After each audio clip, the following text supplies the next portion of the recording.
Hey there, Emily here. I wanted to talk to you a little bit about something that comes up a lot in financial planning that I think is a worthy endeavor, and that is working on debt and credit. So every year, I try to encourage people to look at their credit score and their credit report. This comes up a lot in personal finance that I teach at the college level. A lot of people will pull their credit report having as an assignment, having have never really used debt in their lives, and they're seeing things on those credit reports that become an issue of identity theft that they need to go and dispute. So, best to deal with something the year that it happens or no longer than a year later. So, that's the reason why I go and I look at my credit score and my credit report pretty often. Now, you don't have to micromanage it, but I would say working on your credit score and trying to improve it and making sure that it's nice and the report's nice and clean is a worthy endeavor. And here's what I mean.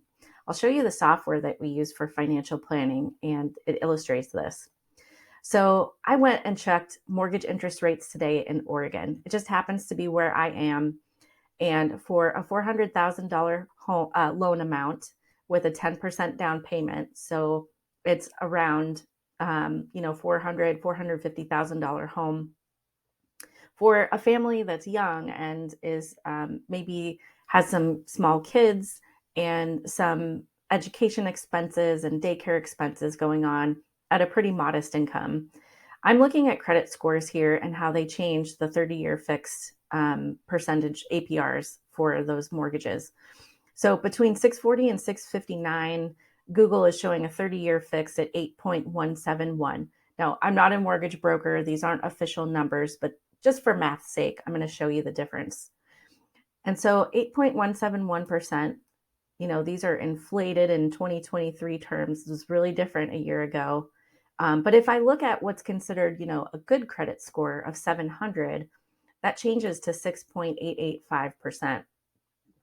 Now, it can be pretty simple, especially if you work with professionals, to move your credit score from a 650 area to 700, especially if you have the ability to keep track and make it kind of a big priority for you. But let me show you the difference.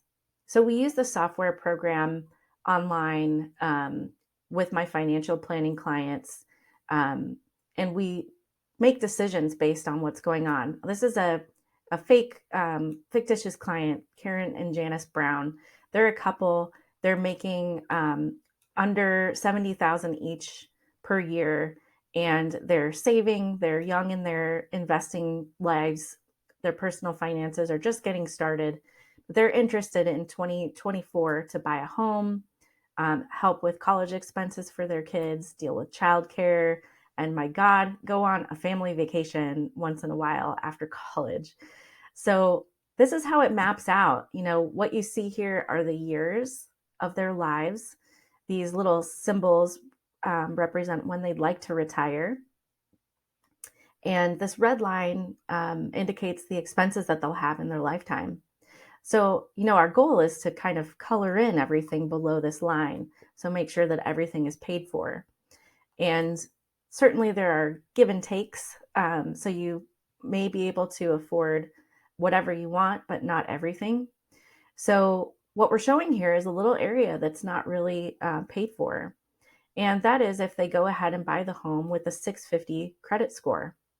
Let me show you the difference. This is 2024, so it's happening way up here in the plan.